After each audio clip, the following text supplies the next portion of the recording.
Merci beaucoup, chers amis internautes. Nous sommes à l'heure dont vous suivez votre émission. Vous tous une émission purement authentique de l'Afrique centrale et toute l'Afrique entière. Et aujourd'hui, nous allons parler d'un sujet qui nous a amené notre invité.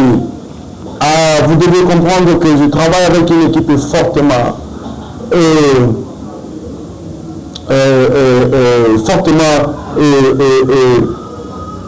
encharnée de matériaux ou de matériel devant la caméra. C'est bien moi, Muta Sandy Wavangadio, moi, Nsambakana Laza. Derrière les caméras, nous avons l'ingénieur Guy, la main qui sait faire quelque chose. Fundadamatondo, quoi, Mate Samamo, Mzila Congo, Fundadamatondo, quoi, Mate Sama Bundia Congo, quoi, Nkangwa Congo, Nkangwa Wakachepa. Nous sommes là avec notre invité. Nous allons lui donner la parole, mais nous quoi, Muta Landi, Lelo, Kundanda Matabi, Muta Nsiku, Tutala, Kundanda Matabi. Katuvila Kenempeko, Muta Kubakila, Niavanga Kubakila, Kumbanza Congo, ni Ntinda Malamba, Kumbanza Congo, ni Nkosi Ambakala, Benobabo, Kumbanza Congo. Muta Muntu, tu kutambula mwenyesho wetu tulikuza ya ngeni mutakivo Nkangu, Akongo kakuzana. Ingeta Nkongo, Akala Nkongo, Tete la Bakampova, Bimba Mine Kukisonga, Kumbwako, le villa Wangudi, le villa Wase. Nana Mbrankadiseno, Kumba Mbutangambu, Lukutilo, Mama Vidi Muluvila, Nansanya Kongo, Tata Vidi Muluvila, Nakasi, Nakongo, Bambuta, Yebayaya, Yenge Keno, Yenge Mutamintu, Ingeta Fumeramatongo, Kabili. Mene kutuvana ntano kilivo kutokutambula mu kitamina kiete kia kitu bugyango bivu yembutu zangu muta muntu ngiantsa muntu latini muntu yawo ingeta mono mutangambo pangeno ngina munzetelo yemema na zintwadisi za mabundo zintwadisi za zintwadi kia bangunza izintimo le zintwadisi za Luyalu yayatikila mwenzetelo kuna dibundu da tokuista kwa mbuta muntu Abrafonso Nunes yayenda kuna tokuista Doze Mwazelu yayenda kuna kimbangista Vinceji igual a 1 kimbangista 3 igual a 1 mprezi ya longo kwa itepeza kwa perfectamente munzila Kongo yayatikila ku BBK kwa zikwa la ya vita kimpa ya iza kwa zikwa ni vita kwa aseka vuvamo inafi disimpadiste DKB makuku matatu kwa ngunza mwetepe ya litia kumpedisa mbuta dende mbuta nsemi yaya tabita yaya mafuta yembuta ankasa bantu babingi mbuta ingeka kibeni nzetelo ya binda mene kanfu ya tatamanape ya filantanga kwa mfumonti mbuta muntu entwadisi mbuta muntu João Manuel Gonçalves entwadisi mtakimvuka kianita kwa mbuta muntu Adalberto Costa Junior mbuta muntu chizeko Yase tinkango Kongo. Ne kamba tuwe kuiste kingaje bunde Kongo lilalo enti. Na to kombuta leso ile kulwa. Na to kombuta balbe junior boy mwana. Kivuka vo kamudi ya mayala ya ulika. Ile kulwa. Mjansi. Badandani, yema bote kumba kwa tobula. Ba teleka entonyansamo ndina natuna kwa nkango wa msomo ye mabwangala ye bena kunzila Kongo ya kango vo mono antila mese kwa bakulu kibivo ya zaisa enkango entango zifina mene fumukimbangu ya nivo embangu ya mbangu ya nsilulu wansilulu za tata siza yungana enfangi kavunangako wantumisangu gina nzekisa kwa babo kibifo engitikila etikuiza mambu metikuiza bitembe bya ngolo nzasi ya kota munikunuku bantu bayingi si bafwa kansi tata unzalisivo voli mwene bitendo yebisisu beno babo nensomeno matala kukaselu kuselekelanga entangu katusangu mukunga tata ye mwana impeza longoko katusangu mukunga ya lako kamukunga ya yaveko kamukumba fumu yisuko kamukumba kimbanguko kansi dete babo kasamba mukumba tata mfanja mpungu kulendo kibifoka tufila enkenda temagwa itema samuna matende muta muntu mamingi tele baba vongevo badingi mamingi tele zavo mbandi ya mbandi ya ntsirulu iteme bitikuza nkaro na fwa zeko maneni momo nanga tamana mwaka la kizeko vo yampa limit niki ye ncha si tukileni mona vo amuta izi bi bya nanga mimi kala yakidika kidi ko ka ko visa kadi nkangu ketu visa yako ba nzai yeka yeki badini ko ko vituleko bankaka savo mutomba mbongo zeko niki kibeni nindi songa kwa nkangu vo ngene yena pesa vena ndetuni nevo bakutela mese kwa bata ingita matombe fumwane kibifo nkambo bazeye bawansi ya Kongo kansi nkambo na matesa vo badena mubuangala bayingi kabaze eneni saboko kabazeko bete nzira Kongo tunasabila kansi tunanyerama tunasabila jambo enkaka waiza empumwa longa Kongo kansi timu bwabu bayingi kadima zikisako kabayingi kadima kuki lako ovo etangu kisoma kyanza yekisivangama idina mononte la mene kibifo erindizili ya kwa tulendo wakuza biaka longe lako kansi liza kibifo maonsono masoba mwenza yote jambu enkotomia Kongo kikwanda kikilonga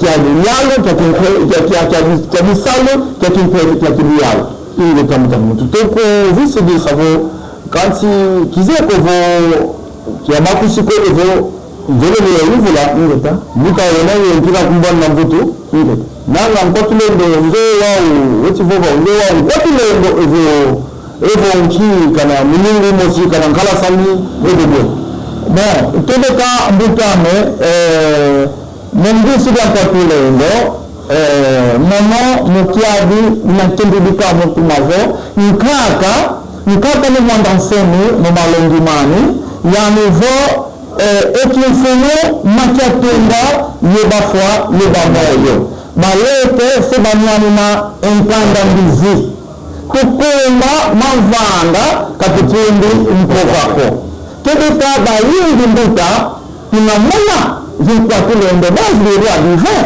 kutadina tumwene enduta ntadidamisi yani fenko tulendo tumwene kuna Kongo demokratiki mbuta masamu kidi yani fenko tulendo antakaze kuna papa munga inko tulendo kwa luwanda bia seku zamuna tukafanya yani inko tulendo kasi tuyambula nsaka mkundu ya kwa tulendo kwa tulendo kavina mtu kukuza vira kwa tulendo kibifo betonso na zaya kwa tulendo yanjani kansi kwa tulendo nimpeze nikulubuka nisabila mukesa ina wakula ibina kwa tulendo mono butangambu kilendi kusoma kwa vankangu emende kwa tulendo kansi someno sina kalambangi yambu fela mona ebisisu mambo sidavangama ina baba kwa ngeye evo kwa nani evo kilivo bantu baba kusa bon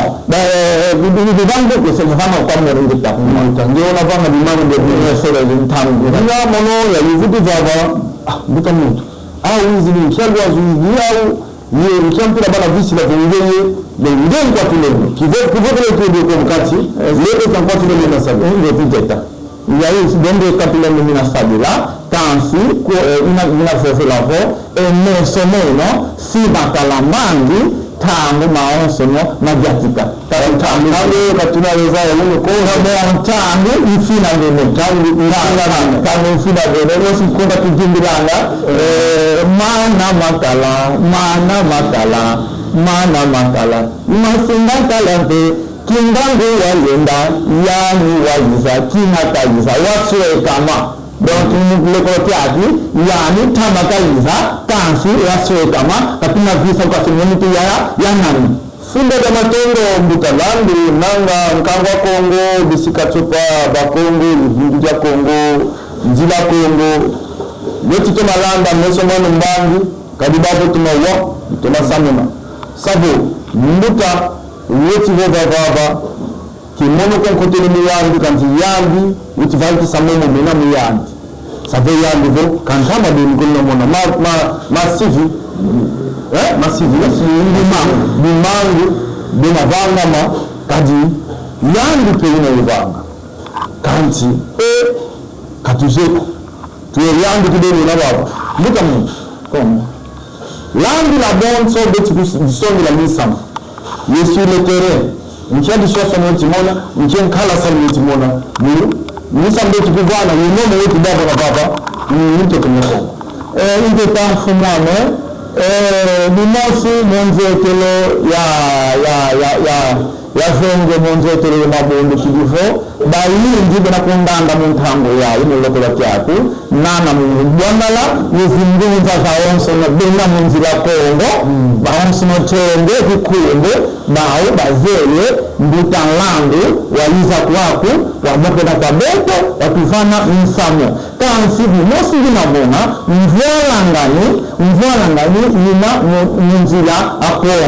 munzira Kongo ina mvwalangani kansi iyo mvwalangani itakamena siri manesa ebyambu kana kuzindila kyakatakukia umusebyambu ntangwani etaye kuma sikukia mbuto muntu zebyambu bimosi byenibaba ngevo tenge nkungu ya muntu wazi wanti ni mfumu za nene ni mbonzo mfumu Adalberto ya Unita ni nani Unita ya Lorenzo ni mfumu wanti wa baba kulanda baba vana kia mwingine luko ezekilivo ya kesi sabantu babuzi kada yubi kiko yanku bazaya ko kadima mbukando wa kusoni kana natero ni kwa baka mbuto ko na zetaka baka mfuto ko yilo vana kilivo batu bazaya ndeta.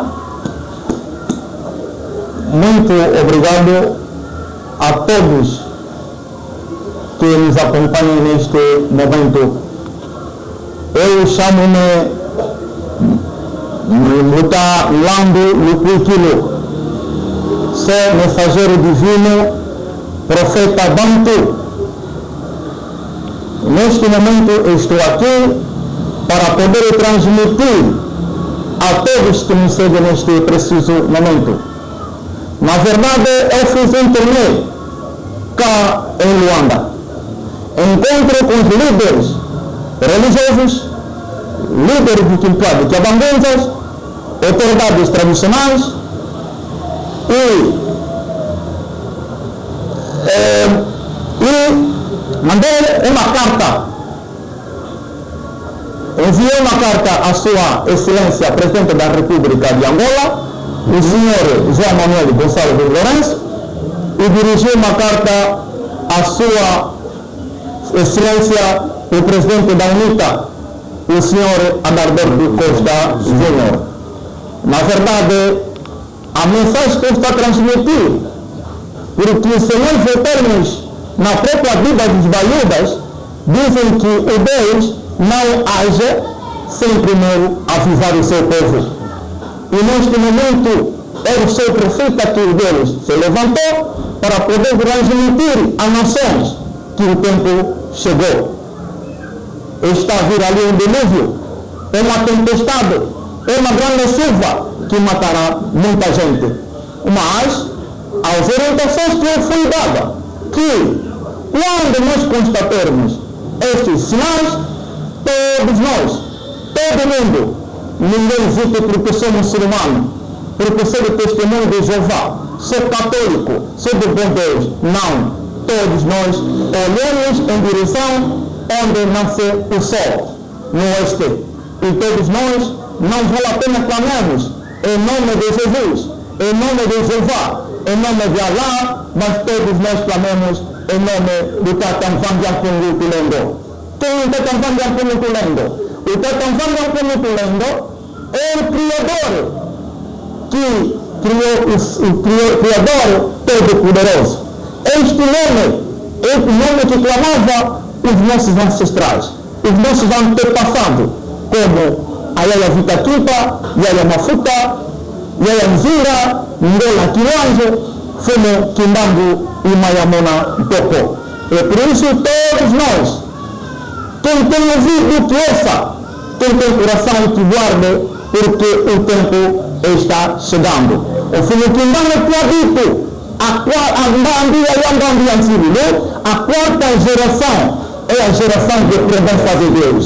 E Deus nunca falha, o Deus nunca mentiu, porque a África precisa da libertação espiritual, espiritualmente, economicamente e politicamente. Não é esta África que nasceu Mandela Senhor durante 27 anos na cadeia.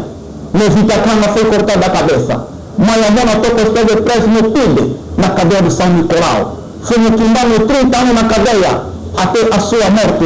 E aí a Vitakipa entregou o corpo e a alma para ser queimado ao vivo. Não é esta África que eles desejaram, não é esta África que eles sonharam. E o tempo está chegando. Assim, Vitor, para concluir a tua mensagem, qual é?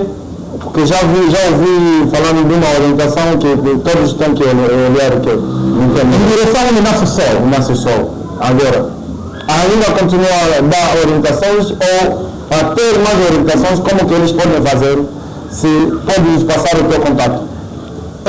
Na verdade, eu estou aqui a passar esta mensagem, porque já também fui até a rádio, já fui entrevistado, passei esta mensagem numa das rádios, mas alguns também ouviram, mas só que agora, o meu problema é o quê? O meu problema é esta mensagem nas redes sociais, na rádio, é como se fosse uma gota de água no oceano. É a razão pela qual que eu consultei a presidência da República para ser recebido, para que todo mundo saiba que, na verdade, o tempo chegou.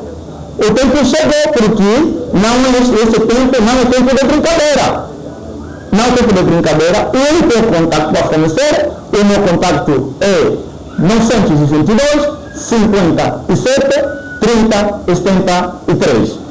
Funda da Matongo Butalando, Nanga, Momo, Niku, Milimu Kiayono, Donadi Ambote, Bantu da Widi, Nkango Widi, Ninjaya Vinda, Samugudu, Kizeko, Yabu ya Chuka Devo Vabina, Kidivo, Yamana Kweto Kadi, Nimbe Tukuza, Tunakuza, Kubaka Biaka Kidivo Kutusaisa, Nikiamba Mambu Tukuvana na Ngeye Mbuta, Kidivo Watambi kwa Wankangwa. Em primeiro lugar, eu estou a agradecer muito a direção desta emissora. Eu sou a única palavra que eu posso dizer a todos que me acompanham neste preciso momento: não vamos brincar em nome de Quatulendo, porque Quatulendo é a esperança do mundo. Há uma expectativa da chegada do rei Quatulendo, porque quando o rei chegar, tudo vai ser resolvido, porque o rei já veio uma missão bem estudada para dar a solução a todos os sofredores, sobretudo a raça negra. A raça negra, muito obrigado, Luta Lando. Proximamente continuaremos essa emissão e continuar a anunciar ao povo, porque o povo seja avertido, não se perder nessa tempestade que vai chegar proximamente. No combate muito sindicato no Congo, tudo som de Bobo, Libertar e Bobo.